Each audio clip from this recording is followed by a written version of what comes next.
Bueno, perdón por tardar un par de minutos. Vamos a empezar ya con la clase.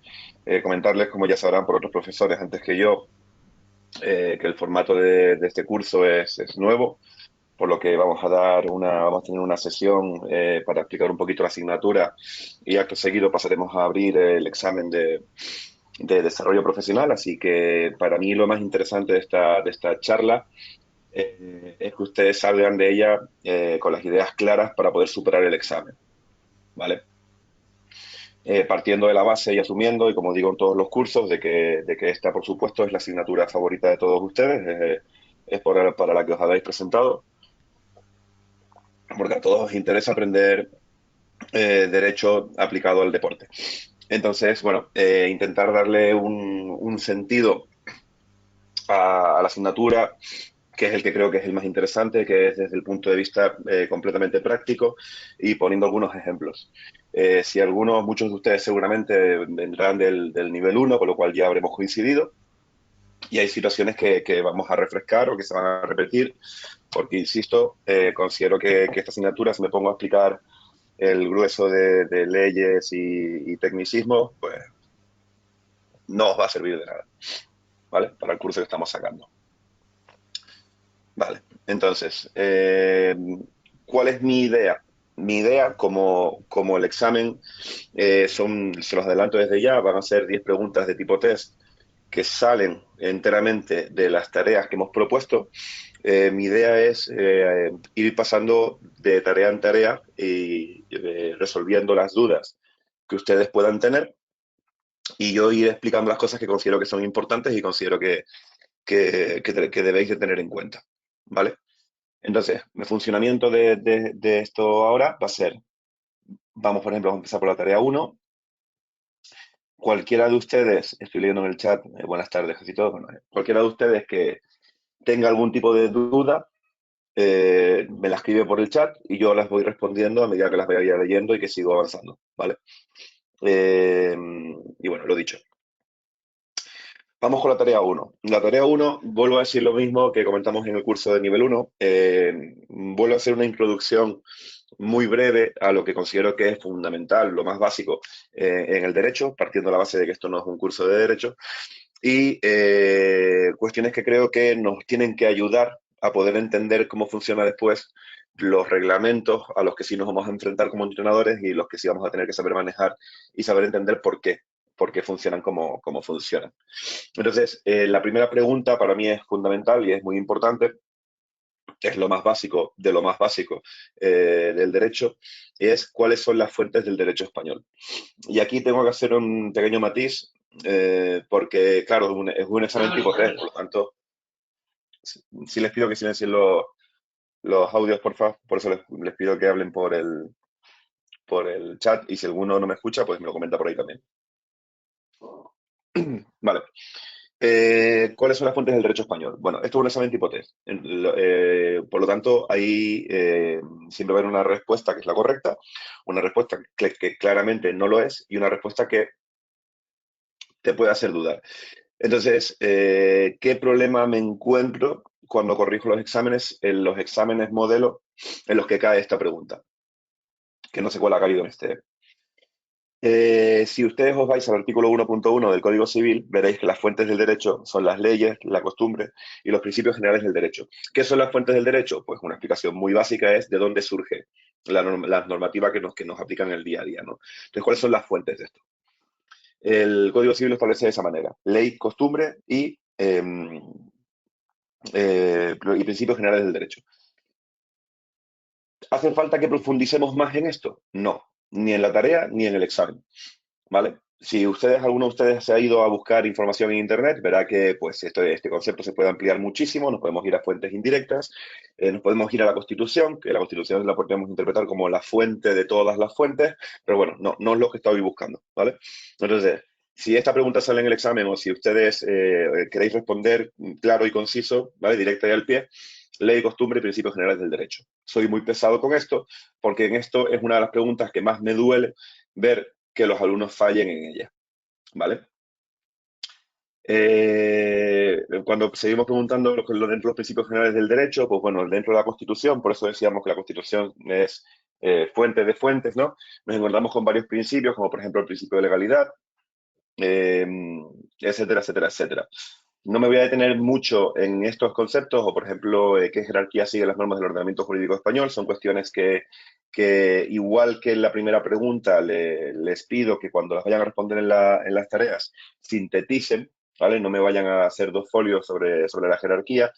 Igual que la Constitución como norma fundamental del Estado español. Bueno, todo esto, de lo más importante que quiero resaltar es el tema jerárquico. Eh, Javier Larroche pone que no oye nada. ¿Los demás me estáis oyendo? Porque a lo mejor estoy hablando yo aquí solo. Vale. Quiero destacar un poco el tema de la jerarquía en el ordenamiento jurídico, ¿vale? No, insisto, no es un curso de derecho, no al punto de explicar o estar aquí 2 horas hablando sobre si las normas con rango legal, las normas con rango reglamentario, normas ordinarias, leyes orgánicas. No, yo no vamos a entrar en este apartado, pero sí quiero que tengamos muy claro que dentro del derecho existe una jerarquía definida, bastante definida, por mucho que a veces con la prensa o a veces en algunas situaciones nos podamos liar o nos puedan liar, no. Aquí, por ejemplo, una pregunta que puede salir y que me gusta mucho poner es si un reglamento de una federación deportiva puede contradecir lo dispuesto en la ley canaria del deporte, por ejemplo, o en la ley del deporte a nivel nacional. Y la respuesta obviamente es no. ¿Vale? No por, incluso aunque la ley, el reglamento sea específico de una materia específica y la otra no, aquí estaríamos dentro de lo que estamos hablando de la jerarquía normativa y nada, ninguna norma con rango reglamentario, venga de donde venga, y por supuesto de las federaciones deportivas mucho menos, puede contradecir una norma de rango superior. Y dentro de esta jerarquía que estamos hablando, y esto es importante, también existe no solamente jerarquía normativa, sino jerarquía también por las instituciones de donde salen las normas. Y yéndonos a nuestro deporte, por ejemplo, los reglamentos de la Federación Canaria de Baloncesto no pueden contradecir lo dispuesto en los reglamentos de la Federación Española de Baloncesto. ¿Vale? Hay regulaciones que se pueden hacer a nivel interno para competiciones internas de la Canaria, pero una vez que esos equipos o esas competiciones avancen a la española, un campeonato de España o una fase de ascenso, evidentemente la normativa que prevalece es la española siempre, siempre, ¿vale? Problemas que nos podemos encontrar ustedes como entrenadores prácticos respecto a este tema. ¿Cuántas veces no les ha ocurrido que la normativa de vuestra federación os permite tener 15 jugadores en licencia? 15 jugadores en licencia y yo puedo ir haciendo convocatorias y de cada partido me llevo 12 máximo, ¿vale? Bueno, pues eso es una norma que está dispuesta por las normas de competición de esa federación, la Federación Insular de Tenerife o de Gran Canaria ahora mismo, o la Federación Canaria. Pero ¿qué ocurre? Que muchas veces, por ejemplo, la Federación Insular de Tenerife te permite 15 fichas, me invento la categoría, ¿vale? Y en infantiles te permite 15 fichas, y cuando te quieres ir, cuando te clasificas para el Campeonato de Canarias y te vas a competir al Campeonato de Canarias, te encuentras con la desagradable sorpresa de que para el Campeonato de Canarias la misma normativa te establece que el máximo son 12. Y aquí ya tenemos un problema al que todos nos hemos enfrentado y es, tienes que coger a 3 jugadores, jugadoras y decirles, te quedas fuera, te quedas fuera. ¿Por qué si durante todo el año no? Bueno, pues por esto, ¿vale? Entonces, considero que nuestra principal deber como entrenadores fuera de una cancha de baloncesto es tener completamente controladas las normas de competición de las categorías a las que entrenamos. Y en especial para evitarnos situaciones como esta. Saber desde el principio de temporada que vas a estar con 15, pero que llegado el momento vas a tener que elegir 12 y que los jugadores, ser honestos con los jugadores, eso ya depende de cada uno de ustedes, y que los jugadores, lo tengan claro. Que no les pille, que no les pille, como nos ha pasado a todos, como me ha pasado a mí también, una norma que está aprobada desde septiembre y os la coméis en febrero, en abril, mayo, y tenéis un problema. Y tenéis un problema que no sabéis cómo acudir. Otro ejemplo que os pongo es, por ejemplo, esto pasó hace no mucho en Canarias, digo el pecado, pero no el pecador. de un equipo que el mínimo de jugadores para poder competir son 10, por ejemplo. Y resulta que un jugador, tienen 10 jugadores fijos y un jugador se da de baja justo antes del campeonato. Ese equipo se ha clasificado a un campeonato de Canarias. ¿Tiene el número mínimo para participar? No, no. Y ese equipo no lo sabía, no tenía esto controlado, no hizo nada, no tomó ninguna medida para poder paliar fichando a otro jugador o subiendo a algún jugador de categoría. Y cuando quisieron ir a Campeonato de Canarias, la federación dijo, no puedes ir a Campeonato de Canarias. Con todo el dolor de nuestro corazón, pero la normativa es la que es y es la que hay que aplicar. ¿Vale? Entonces, toda esta chapa que os estoy dando es controlar la normativa de sus competiciones. Siempre me gusta poner alguna pregunta. Esta a lo mejor me sobra lo de actualidad porque ya, por lo que sea, no está tanto en boca de todos. Y esto es un poquito de reivindicar a los operarios de justicia al derecho. Os pongo actualidad, ¿cuál es la diferencia entre un allanamiento de morada y una usurpación? ¿Vale? No me interesa tanto, porque como os dije antes, no es un curso de derecho, no me interesa tanto el que ustedes sean unos expertos a la hora de diferenciar, ¿no? O qué diferencia un asesinato de un homicidio, un robo de un hurto, sino sí me interesa que, mm, y desde el breve espacio de tiempo que tengo aquí con ustedes, que intentar que desarrolléis una opinión crítica de todo lo que veis. Muchas veces en la prensa nos ponen situaciones bueno, pues ocupación. Todos son ocupaciones, todos son ocupas. Todos ocupa y es un problema social y con los ocupas no se hace nada y claro, y no es real. Y no es real del todo, ¿no? Siempre, evidentemente, es un problema social, pero no todo es una ocupación. Y hay que saber diferenciar cuando se trata de un allanamiento de morada. Esto que dices, me fui de vacaciones y cuando volví me entraron en mi casa. Es tu primera vivienda, es tu vivienda, es un allanamiento de morada. ¿Vale? Con lo cual la policía, ante un delito, lo que en derecho se conoce como un delito flagrante, puede entrar y sacarlos de ahí. Me fui al hospital y cuando volví, pues todo esto que escuchamos muchas veces, ¿no? Mi abuela se fue al hospital y cuando volvió la habían ocupado la casa. Bueno, pues si es tu primera vivienda, nos encontramos ante un delito de allanamiento de morada. Y si resulta que es un inmueble que no constituye la vivienda de nadie, entonces estamos hablando de una usurpación o, en este caso, ocupación. ¿Vale? Entonces, el término correcto de ocupación se emplea para ese tipo de situaciones, o, por ejemplo, cuando un fondo buitre se queda con un bloque de edificios o con una serie de pisos, ahí no vive nadie, eso no constituye vivienda de nadie, y ahí entra gente a vivir. Ahí estamos hablando de ocupación. Entonces, cuando les hablo de desarrollarles una opinión crítica, me refiero a que no os comáis todo lo que os veis en la prensa, y tener y toda la información, todas las leyes, todo el contenido está a vuestro alcance y tener ese punto de decir, voy a comprobar hasta qué punto esto que me están vendiendo es verdad, ¿vale? O, por ejemplo, muchas veces cuando dicen, el juez ha condenado a tal persona a tantos años, ¿no? Y siempre encontramos esa comparación de, coño, y a este otro que hizo una burrada mayor no lo han condenado. Las sentencias son públicas, las sentencias pues, son públicas.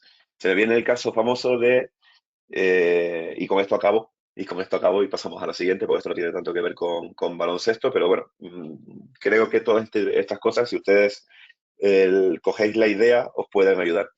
Y se me ocurre el caso famoso de cuando salieron las noticias de un chaval que había robado una gallina y le habían condenado a 3 años de prisión, creo que era. Y resulta que, claro, las manos a la cabeza, se ha robado una gallina. ¿Cómo lo condenas a 3 años de prisión? ¿Y cuántos políticos corruptos que están en la calle o que no ha pasado nada? Claro, cuando tú buscas la sentencia y dices, voy a leer qué ha pasado aquí, pues la sentencia tiene que estar motivada. Y resulta que, bueno, esto me lo voy a exagerarlo, pero que robó la gallina, le dio una paliza al dueño, se cargó la puerta a no sé quién, le dio una paliza al que lo intentó detener. Entonces, claro, ya se van sumando cosas y la prensa con lo que se queda es con lo que vende. Entonces, bueno, irnos a ese punto de buscar las cosas. Vale, voy a pasar a la tarea 2, pero antes de pasar a la tarea 2 les voy a preguntar a ustedes si alguno tiene alguna duda sobre la tarea 1, ¿vale? Porque de esta tarea salen preguntas para el examen.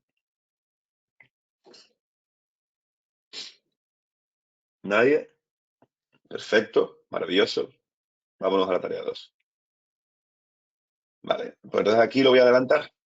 ¿Alguien tiene dudas sobre la tarea 2?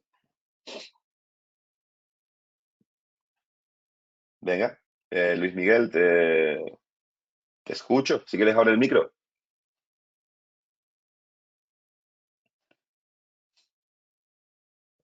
A ver, abrimos No, esto. ahora, sí. Hola, Abierto buenas está. tardes. Venga. Nada, espérate. Sencillo, la diferencia entre el entrenador y el técnico deportivo. mm, Así por encima pensaba cuál era, pero después de leer los apuntes, los trata indistintamente y aplica los mismos conceptos, ambos conceptos para la misma definición. Entonces, no, por los apuntes no le veo diferencia. Si lo puedes desarrollar un poco, aunque sea Cuando responderme a habla de preguntas. entrenador y técnico deportivo, vale, cuando en los apuntes entiendo que se está refiriendo, porque no está hablando de director deportivo, está hablando de técnico deportivo. Y lo que se está refiriendo es la formación que recibe. Si yo no me estoy equivocando y si alguno me quiere corregir, cuando habla de entrenador, la diferencia entre entrenador y técnico deportivo es la formación. Pero al final la figura viene a ser la misma. Mm, Si estamos hablando ok. de técnico deportivo y la pregunta habla de técnico deportivo y no de director deportivo, al final el técnico deportivo, la formación que está recibiendo no es la que estás recibiendo tú en este caso, que es la de la Federación Canaria de Baloncesto, es una formación que se imparte por las propias federaciones y por tanto no está recogida por, digamos, el Ministerio de Educación. Es una formación que te va a valer específicamente para poder ejercer como entrenador y hay cursos superiores que también son para el primer nivel, segundo nivel y el nivel superior. Lo tendría que revisar porque el nivel superior lo da directamente la española, no lo damos nosotros, pero que al final te convalidan para lo mismo. Lo que pasa es que esos cursos, el grado medio específico, ¿vale? Esos cursos, grado medio, digamos que sí están reconocidos por el Ministerio de Educación, con todos los efectos que eso pueda suponer, y no es algo tan específico. Te convalida también para poder tener licencia de entrenador del nivel uno, nivel 2 y poder entrenar a las categorías que correspondan, pero a efectos prácticos es la misma figura. Ah, de ahí debe ser que en los apuntes lo ponía como figuras equivalentes a la hora de... y no lo conseguí descifrar. Muchas A gracias. efectos prácticos es la misma Eh, figura. ¿Vale? ¿Alguien más tiene alguna duda?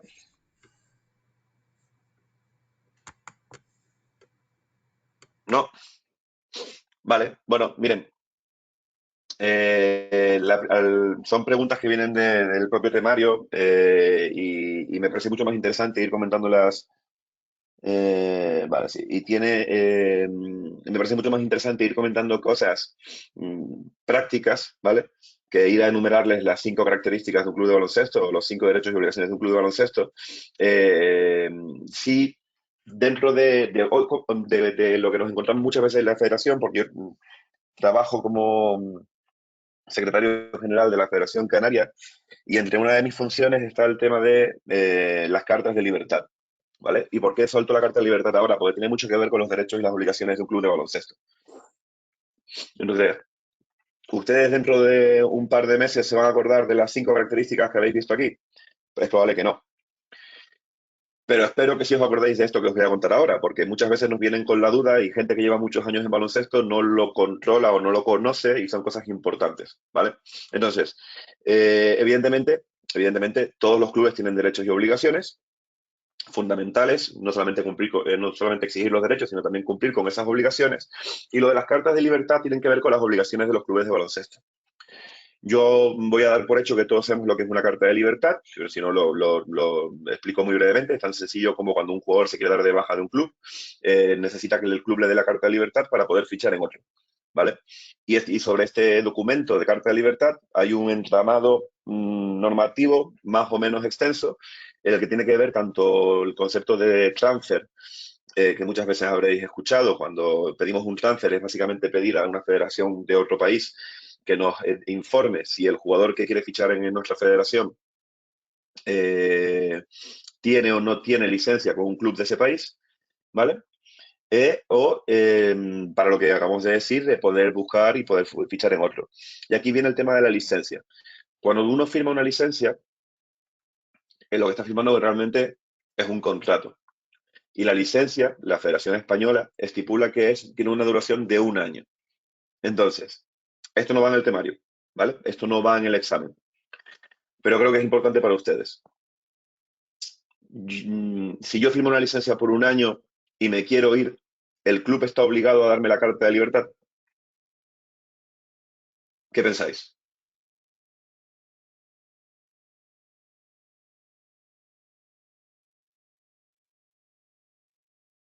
¿Alguien que se anime? ¿El club Hombre, realmente obliga? pasado el Yo creo año que sí, tiene que ¿no? cumplir el contrato. Perdón, perdón. Yo, Dígame. Pasado un Digo compañero que que dijo, yo creo que pasado el año sí que está obligado a dártelo. no. Pero ese caso no es exactamente el que yo te pregunto, porque pasado un año, fíjate que pasado un año la licencia ya no existe. El contrato se ha resuelto, con lo cual yo no tengo que pedir carta de libertad al club. Yo creo Pasa que un yo creo debe año, que de sí, cumplir que debe cumplir el igual pasa un año, contrato. que cualquier No creo que trabajador pasa en un una año, yo empresa. puedo firmar por otro club sin problema, ¿vale? Yo digo dentro de la misma temporada. Yo ficho en septiembre y en diciembre me quiero ir. El club está obligado, y estamos hablando siempre de club amateur. Si hablamos de club profesionales, ya entraríamos a los contratos, ¿vale? No solamente a la ficha, que también, sino a los contratos que unan al jugador con el club. Pero no entramos en eso ahora, ¿vale? No estamos en ese curso. Hablamos de cursos amateur, jugadores amateur. Ustedes, he escuchado a la mayoría decirme que sí, que creen que sí. Yo creo Vale. que no. ¿Por qué crees que no? Yo vivo en Perú. No tengo claro, justamente por eso estoy tan interesado en este tema del derecho en España, porque yo vengo Mm. de Perú y estaba interesado escuchando, pero no tengo la respuesta clara. Yo me imagino que por el caso que estás poniendo, si ya tiene un contrato con un club, el club no está obligado a darle la carta hasta que cumpla su contrato, es lo primero que se me ocurre. Correcto, correcto. Nosotros en la federación, la respuesta es que no. La respuesta es que el club no está obligado. Nosotros en la Federación Canaria seguimos el criterio de la española, ¿vale? Y la española lo que viene a decir es, si el jugador no demuestra que el club ha incumplido sus obligaciones para con él, no le podemos dar la carta de libertad. Con un pequeño matiz, y es que en los casos en los que el jugador involucrado es menor de edad, en la Federación Canaria han habido supuestos en los que se han valorado otros extremos, como por ejemplo, a lo mejor el chaval ha pedido la carta de libertad porque se ha ido a vivir a otra comunidad autónoma, o se ha ido a vivir a otra isla, o a un cambio, o algún problema de este estilo, y entonces cuando son menores de edad, digamos que abrimos mucho más la mano y si lo permitimos, siempre y cuando esté justificado. No, no dámela porque sí. Pero si es mayor de edad, la realidad es que no. Y aquí entramos en el juego del proceso, de qué proceso se sigue para estos casos. Entonces, esto tiene que ver con esto que les ponía de enumérame 5 derechos y 5 obligaciones de un club. Bueno, ¿por qué es importante saber cuáles son las obligaciones de un club? Hostia, por esto. Porque no nos acordamos de las obligaciones de un club hasta que es importante demostrar que las cumple o no las cumple. Y el momento más importante de demostrarlo es cuando un jugador se quiere ir, ¿vale? Entonces, ¿cuál es el procedimiento? El procedimiento es que el jugador tiene que presentar, o su representante legal, en caso de que sea menor de edad, tiene que presentar un escrito a la federación explicando los motivos por los cuales eh, quiere darse de baja, ¿vale? Solicita la carta de libertad y explicando también brevemente por qué el club no se la da. Y nosotros le damos al club un trámite de 2 días para que el club nos responda. Claro, aquí estamos en un juego muy amplio. El club no te responde. Bueno, ¿cuáles son los elementos de prueba? El informe del jugador. Si el club no te responde, hay que valorar qué hacemos. Si el club te responde y te dice, mira, yo he cumplido y aquí nadie ha demostrado lo contrario y ese jugador me pertenece, un término un poquito fuerte, ese jugador tiene licencia conmigo hasta el final de temporada, yo como federación no puedo resolver, ¿vale? Entonces, esto es bastante, bastante importante. Pasando de pregunta, pues bueno, ¿en qué ha favorecido la Unión Europea el desarrollo del deporte? Aquí tampoco necesito que me pongáis 5 folios de explicación, únicamente me vale con que me habléis un poco de las facilidades, de poder trabajar en varios sitios, de abrirse, ¿no? Abrir el territorio en el que uno puede ejercer como entrenador, etcétera, etcétera. Todo esto, evidentemente con vuestras propias palabras, yo he usado ahora las mías. No me voy a detener en la ley del deporte, que por cierto, algún día la corregiré.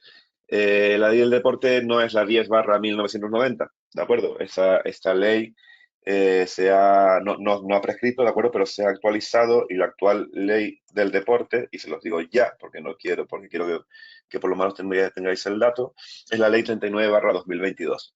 ¿Vale? Se modificó en el 2022, no se modificaba desde la fecha que tenéis ahí.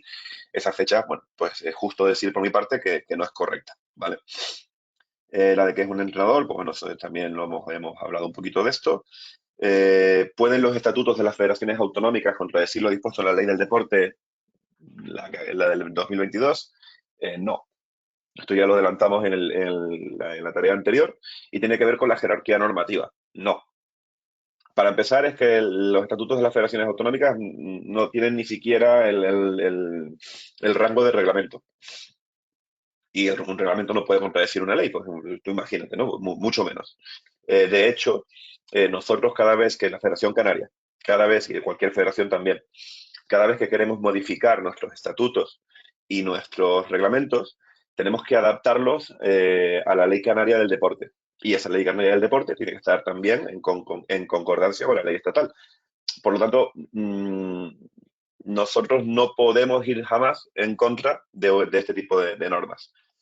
Hasta el punto de que cuando hemos modificado el reglamento disciplinario, en la última modificación que hemos hecho, la Ley Canaria del Deporte entiende que hay conductas que son sanciones graves y nosotros las teníamos en leve.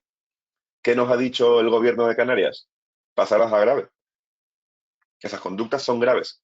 No puedes ir en contra de mi propia ley. Entonces, esas conductas que nosotros considerábamos leves, pues desde esa modificación, pues son graves. Y tiene que ver con esto que estoy preguntando aquí. ¿Vale? Con la superación del presente curso, ¿hasta qué categoría se podría inscribir ficha federativa de entrenador? Bueno, miren, aquí me voy a parar y me voy a detener un momento. Porque en otros cursos, yo les voy a decir, yo me baso siempre en lo que dispone el Reglamento General y de Competiciones de la Federación Española de Baloncesto, en la normativa de la FED. Me han llegado compañeros de otras comunidades autónomas, pues en mi comunidad me permiten hasta no sé qué categoría. Bueno, yo, evidentemente, en lo que hagan otras comunidades no me voy a meter, no soy nadie para hacerlo, pero nosotros nos regulamos por lo que dice la FED. Ahí no hay complicación ninguna. Entonces, ¿hasta dónde podéis entrenar? Con la superación del curso de nivel 2, hasta cualquier categoría, hasta categoría de senior autonómica. Autonómica. ¿Vale? Categorías nacionales necesitáis de superar el tercer nivel, que es el nivel que otorga la Federación Española de Baloncesto. Y como dije antes, no sé si los cursos de grado medio específico, ofrecen este tercer nivel. ¿Alguien tiene alguna duda sobre la tarea 2 para poder pasar a la siguiente?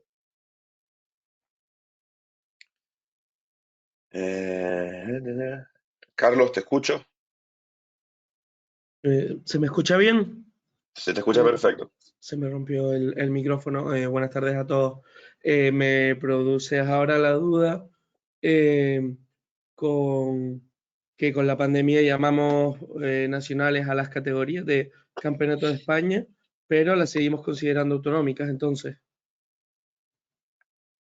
acabas de decir precisamente para lo de la licencia de entrenador, llamas Sí, pero esas categorías, Carlos, te refieres a cadete, junior, que hasta hace poco primera se llamaba cadete autonómica, primera autonómico, nacional, cadete sí. autonómico, junior autonómico, y que se empezó a llamar junior nacional y cadete nacional, ¿verdad?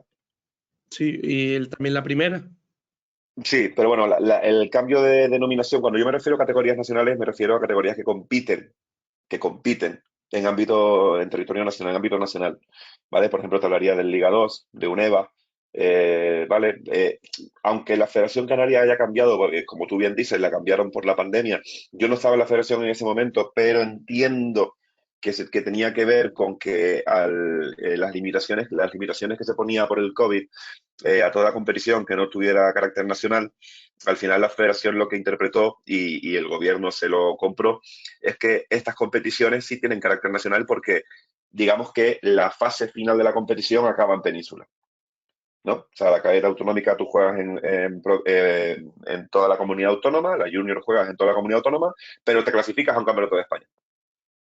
Entonces se pasó la denominación a Liga Nacional por ese campeonato final que existía. Pero tenía que ver con eso, con un tema normativo, de las limitaciones que existían en ese momento. Y bueno, entiendo que como la denominación se ha quedado así, pues nadie ha previsto tocarlo, se ha quedado así. Pero no tiene nada que ver con el curso que está sacando ahora. Vale, no te afecta, Vale. no te limitan nada. O sea, tú con este curso que estás sacando ahora, Carlos, puedes entrenar en cadete autonómico y en junior autonómico. Porque de hecho la seguimos llamando así, ¿no? En cadete nacional, junior nacional aparece únicamente en la normativa. Vale, gracias. Nada, para eso estamos. ¿Alguien más tiene alguna duda? Pasaríamos al siguiente. Miren, yo soy entrenador también, como ustedes, y a raíz de que, bueno, he tenido mis más y mis menos con el colectivo arbitral, al cual respeto profundamente. En, ca- en cancha soy más pesado con ellos, pero entiendo que ser árbitro es muy complicado. Y entonces, a raíz bueno, de mis propias experiencias, consideré fundamental, y esto lo pusimos en el curso de nivel 1, pero lo sigo poniendo en el curso de nivel 2, considero fundamental la tarea 2.1. Y aquí os pongo que es importante que conozcáis el régimen disciplinario que se aplica a las competiciones en las que participas. Igual que os decía antes que es importante que conozcáis la normativa concreta de la competición, pues si estoy en una fase previa, ¿cuántos se clasifican? ¿Cómo se resuelve un empate?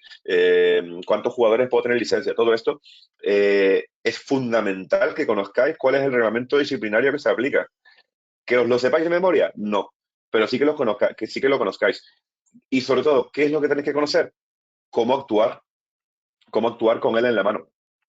Yo me he encontrado casos, yo personalmente, y a raíz de esos errores, pues reglamento siempre a mano. De que, oye, es que tengo la razón. Es que me han puesto un informe en el acta, pero yo tengo la razón. Coordinador, tenemos la razón. Vamos a presentar un escrito, vamos a impugnar esto. Y cuando lo vamos a impugnar, resulta que se nos ha pasado el plazo. Y tengo toda la razón del mundo, pero me la comí. Se me pasó el plazo. Me sancionan, o sancionan a mi jugador, o sancionan a mi club. Entonces, es importante que conozcamos cómo funciona esto, ¿vale? Y es lo que vamos a hablar ahora. Miren, siempre, lo primero que les digo es importantísimo, importantísimo, revisar si después de cada partido los árbitros han hecho un informe. Porque hay veces que los árbitros te lo comunican y hay veces que los árbitros no te lo comunican. Y ese informe te puede afectar tanto a nivel de multas al club, porque, bueno, porque ha habido un problema con el delegado de la ficha, el delegado de campo o lo que sea, como sanciones a ti como entrenador, a tu cuerpo técnico o a tus jugadores. Debes revisar siempre el acta, ¿vale? ¿Qué plazo tenemos para realizar alegaciones? O lo estoy resolviendo yo ya sobre la marcha, ¿de acuerdo? No me importa, pero es que creo que es importante. ¿Qué plazo tenemos para realizar alegaciones? 48 horas.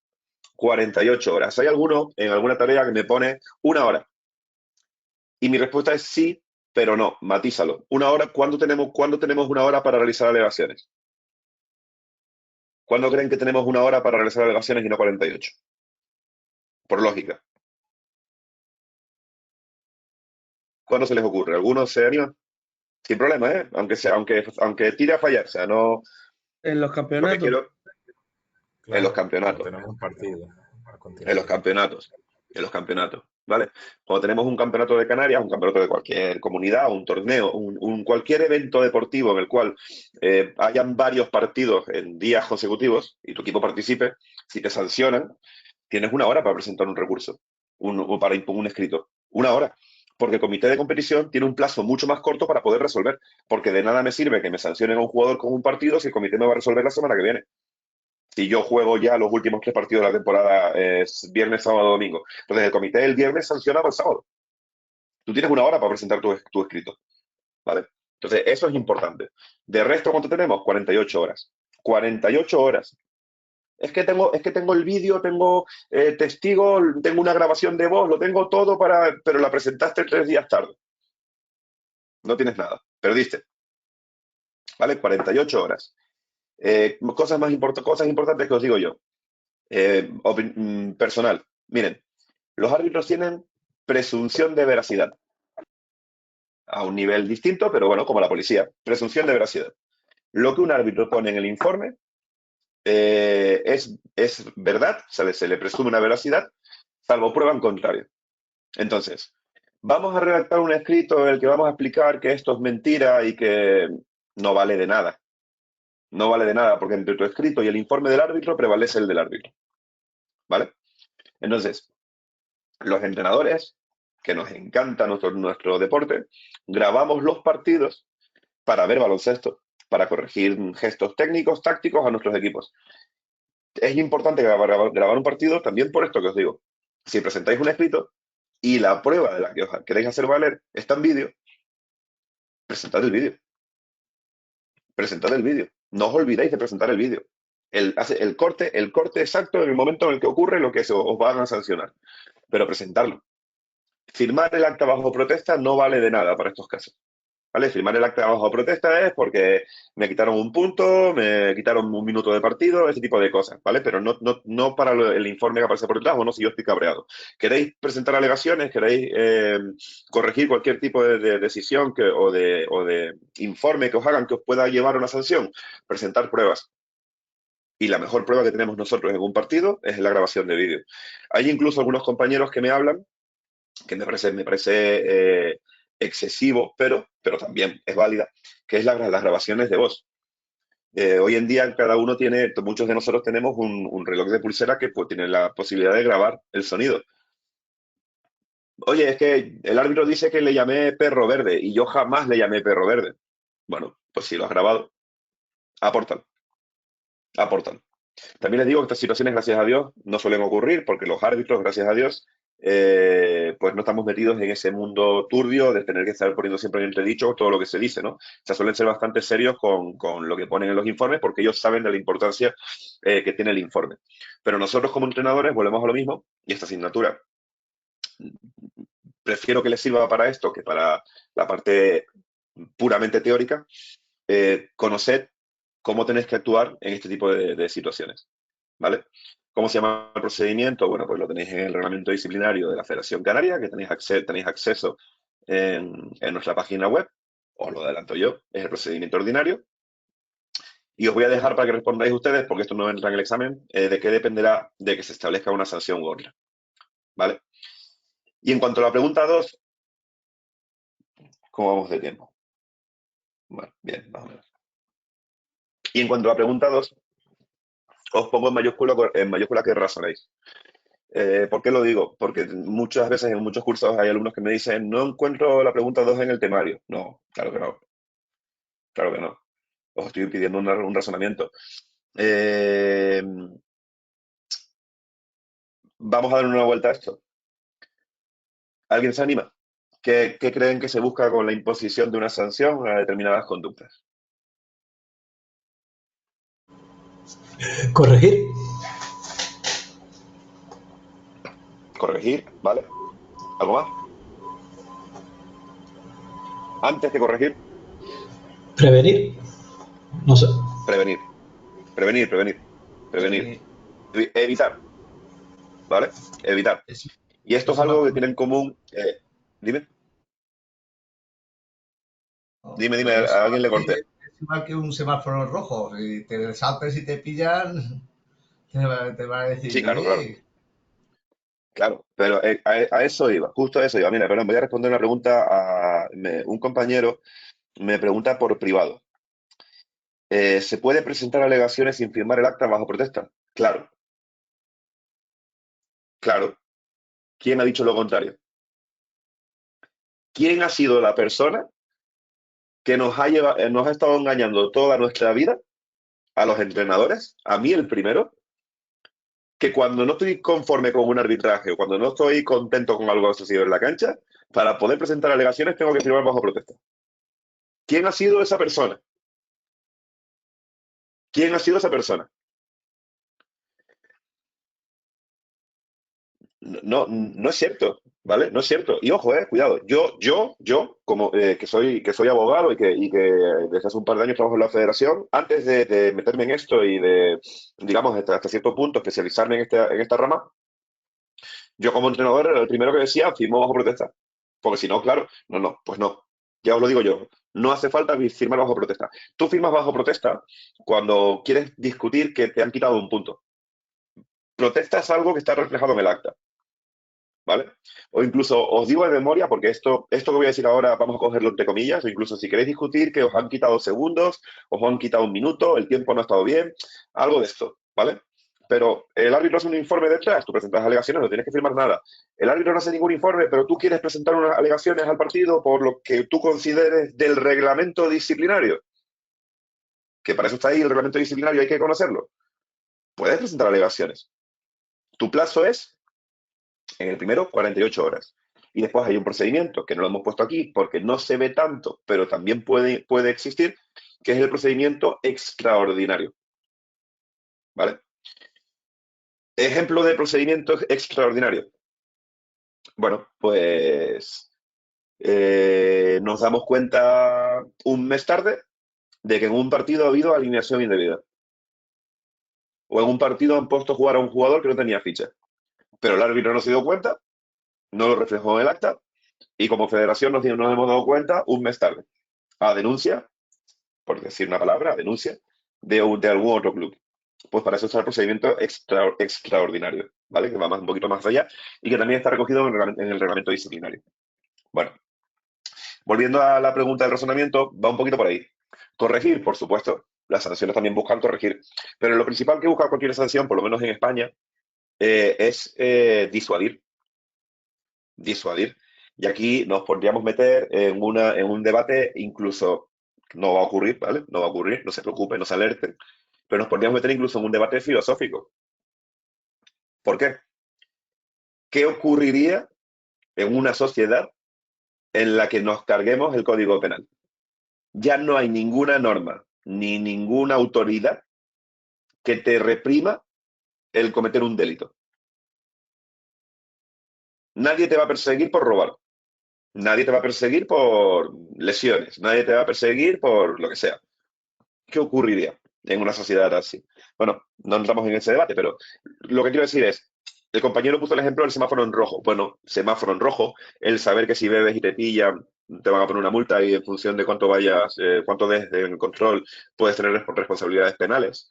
El hecho de tener que pagar los impuestos, porque sabes que si no hacen la recae encima, el código penal, en este caso en concreto, bueno, pues el reglamento disciplinario, tú sabes que no puedes agredir a un jugador del otro equipo, no puedes insultar al árbitro, no puedes realizar ciertas conductas ni como jugador, ni como entrenador, ni como club, directiva, árbitros tampoco, porque en el reglamento disciplinario también se castigan las conductas de los árbitros. Pues el principal objetivo es evitarlo. Yo no quiero que un entrenador insulte todos los fines de semana a los jugadores del otro equipo. ¿Cómo lo consigo? Reglamento disciplinario, y ese entrenador sabe que cada vez que haga eso se le va a sancionar. Vale. Nicole Colucci, hola, buenas noches, estaba trabajando. Nicole, no te preocupes. No te preocupes. Retomas por aquí y espero que no te surjan dudas en el examen. ¿Alguien tiene alguna duda sobre esta tarea?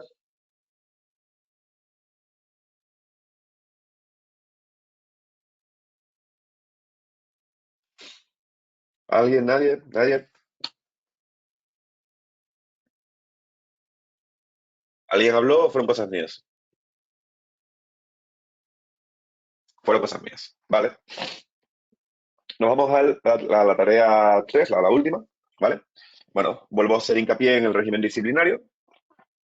¿De acuerdo? Ya no en la parte tan práctica, sino un poquito más, digamos, teórica. No me voy a detener demasiado en esto porque para mí lo importante del reglamento disciplinario es todo lo que hemos hablado anteriormente, que ustedes conozcan los plazos, que ustedes conozcan el tema de la prueba y que ustedes conozcan un poquito la manera en la que deberían de actuar cuando tengan este tipo de situaciones, que espero que tengan pocas. ¿Vale? Si tienen pocas quiere decir que todo va bastante bien. Igual que cómo se clasifican las infracciones, bueno, pues seguimos, somos un poquito redundantes en este tema. Y nos vamos al siguiente punto que es importante aquí, el marco laboral del entrenador. Vale.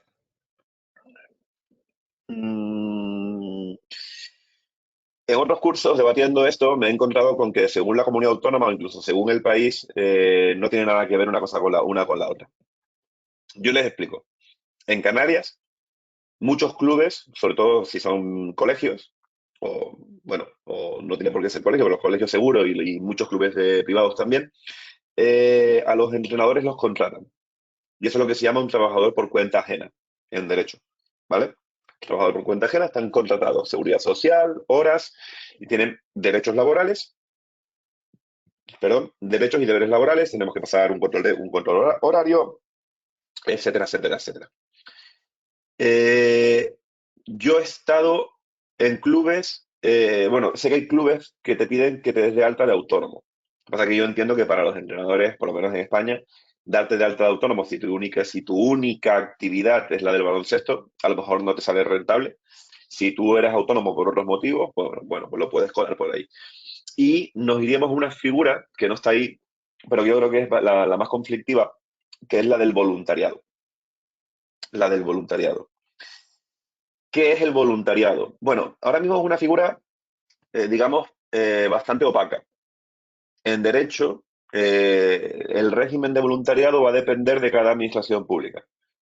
Digamos que no hay una normativa general o no se aplica una normativa general. Yo, por ejemplo, entreno en el municipio de Arona yo estoy contratado en el club en el que entreno, pero si yo quisiera irme por el régimen de voluntariado, tendríamos que reunir los requisitos y darnos de alta en el listado de voluntarios con los requisitos que esta administración, que este ayuntamiento impone. Pero aquí tenemos un problema y un debate. ¿Hasta qué punto te puedes beneficiar? Que yo entiendo que a los clubes es lo que mejor les va, porque no tienen que pagar seguridad social y es más rentable para ellos, pero ¿hasta qué punto te puedes beneficiar del régimen de voluntariado con un entrenador de baloncesto? ¿Hasta qué punto nuestro trabajo es voluntario? Porque hasta donde yo sé, y esto es opinión mía, opinión de Sergio Melián, no está en ningún temario y no está en ninguna normativa, hasta donde yo sé, cuando tú eres entrenador, tú tienes un horario fijo. Y tú entrenas 3 días, 4 días, 2 días, más partidos. ¿Eso es voluntario? ¿Un horario fijo es compatible con ser voluntario en algo? Porque yo creo que si yo soy voluntario en algo, voy cuando puedo. Y no me comprometo a tener un horario y a percibir un dinero por ese horario. Porque realmente, si desde el punto del régimen del voluntariado voy 3 días a la semana a entrenar, más partido, y me pagas un dinero por ese trabajo, pues no es un trabajo, ¿no? Soy voluntario. ¿Qué diferencia habría con el contrato laboral? Yo creo que estaríamos muy, muy, muy, muy, muy cerca de lo que sería un fraude de ley, en el que se estaría aprovechando el club y la seguridad social. Evidentemente entiendo que tendría argumentos para poder tirar por ahí. Pero tengo una consulta privada.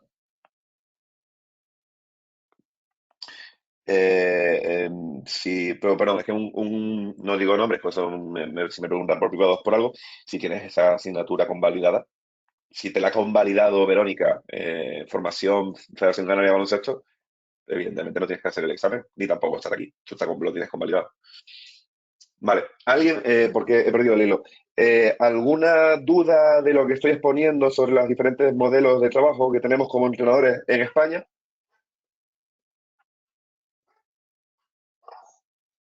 ¿Nadie? Todos perfectos. Vale, sé que hace ya como 10 años la que te contrataran no era tan normal, era más normal lo de voluntariado de aquella manera o directamente sin contrato o de pedirte que fueras autónomo. Hoy en día, por lo menos lo que en el entorno en el que yo me muevo, lo que más se usa es el contrato laboral. Bueno, en la segunda pregunta, esto lo voy a matizar para la gente que sea de la península o que sean de otro país, porque evidentemente no tienen por qué saberlo. Yo hago una pregunta que para la gente de Tenerife, de Canarias, debería de ser obvia, pero para la gente de fuera no. En caso de ser trabajadores por cuenta propia, estos son los autónomos, los que no tenemos derecho a ponernos enfermos y esas cosas, somos gente de otra pasta. El impuesto que debe estar reflejado en la factura de nuestros servicios en España se llama IVA. Es el IVA, ¿vale? IVA. ¿Cómo se denomina este impuesto en Canarias? Porque en Canarias tenemos el mismo impuesto, pero con una regulación distinta, y se llama IGIC. Impuesto General Indirecto de Canarias, IGIC. ¿Vale? Si esta pregunta, porque ya les digo, yo tengo varios modelos de examen y sale al azar. Entonces, si esta pregunta sale en el examen, por favor, si esta pregunta sale en el examen, marcarme la respuesta correcta y leed bien, porque entonces os estoy preguntando que me marquéis la respuesta correcta y que además me escribáis el nombre del impuesto, ¿vale? Y si sale esta pregunta, os lo estoy adelantando yo, IHIC, ¿vale? IHIC. Y en todo lo demás, porque evidentemente ya considero que es meternos en un debate sobre el dopaje, los beneficios del dopaje, las funciones de director deportivo. Bueno, esto está todo dentro del temario y no yo personalmente no le doy una mayor relevancia. Ya les digo que mi intención con esta asignatura es darle un enfoque lo más práctico posible, lo más práctico posible. Yo voy a dar por terminada mi exposición aquí. Perdón, en la factura se debería también descontar el... Sí, perdón, Eduardo, perdona. En la factura se debería también descontar el IRPF, pero no me he metido en eso. Por lo que dije en la primera cuestión. Si yo quiero enfocar esta asignatura desde el punto de vista puramente jurídico, os mato. Os mato. Porque yo entiendo que no tenéis por qué saber de estas cosas. ¿Vale? Habrá algún compañero abogado por aquí, o habrá algún compañero que controle esta materia, pero muchos de ustedes no. Entonces, he dado una pincelada a lo que considero que es importante. Lo que comenta el compañero Eduardo es que el IRPF, que es el impuesto de la renta de las personas físicas en España, dependiendo de la profesión o de la actividad que se esté haciendo, tú tienes un porcentaje a retener. ¿Vale? Y ahí entraríamos en temas fiscales, de la retención, en cada factura tienes que retener, que digamos que es una parte que se va adelantando a Hacienda, o sea, la persona que recibe la factura, esa parte la tiene que declarar a Hacienda y pagar a Hacienda, y de forma que cuando tú vayas a hacer la declaración de la renta, hay una parte del dinero que tú tenías que declarar a final de año que ya has pagado, ya te lo han pagado, ¿vale? Que es el dinero retenido. En mi caso, por ejemplo, mi trabajo es el 15%. ¿Vale? Bueno, pues eso es el IRPF que también tiene que estar en la factura, pero lo que yo quería preguntarles es sobre todo por el impuesto, ¿vale? Que es lo que está más en boca de todo el mundo. Porque además hay facturas que no llevan IRPF, ¿vale? Y no quiero entrar en ese debate. Pero más que nada es por eso, porque no, el IRPF no es obligado establecerlo en la factura. Esa retención, por ejemplo, cuando yo facturo a una persona física, no le tengo que retener. Cuando yo facturo a una persona jurídica, sí. Entonces, ¿pero qué es lo que tengo que meterle a las dos personas, a las dos figuras, sí o sí, física y jurídica? El IJIC, el 7% seguro, o el IVA. Vale, perdón, lo voy a parar aquí, perdón por este último speech sobre el IRPF, todos somos Hacienda. Eh, ¿Alguien tiene alguna duda en general de algún punto, de alguna tarea, de alguna cuestión que se haya tratado? Porque estoy aquí. Vale.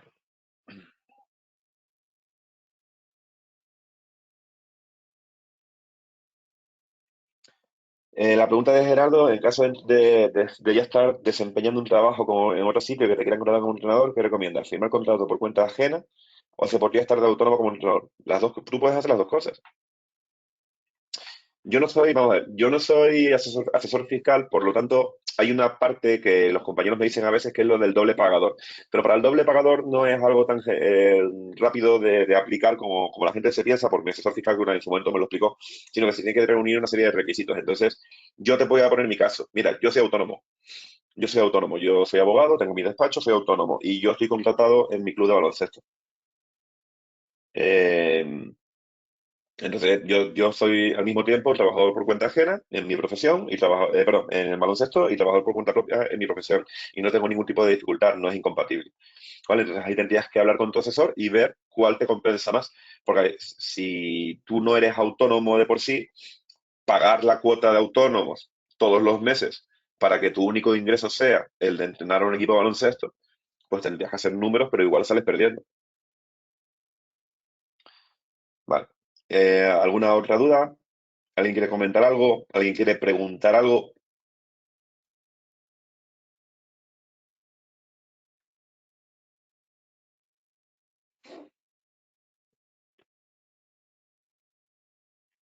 Voy a entender que no. Voy a entender que no. Entonces, ¿a qué hora tenían puesto que les abría el examen? ¿Ya se lo abrieron o lo abría a las 9?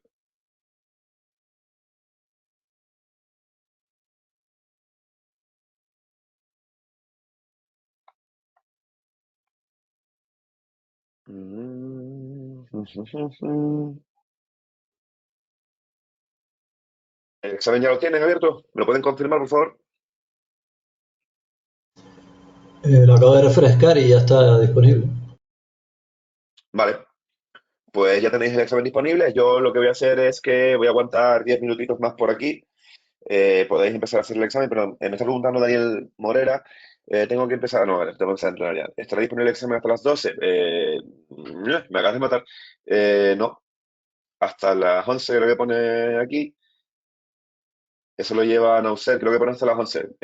Dani, te ocupas, si lo tienes claro, 10 minutos te voy a decir que son muchos. 10 minutos te voy a decir que son muchos. Si lo tienes claro, ya les digo, el examen es tipo test y es de todo lo que acabamos de hablar ahora. Me quedo por aquí para cualquier duda que os surja del examen. Vale, que espero que no sea ninguna.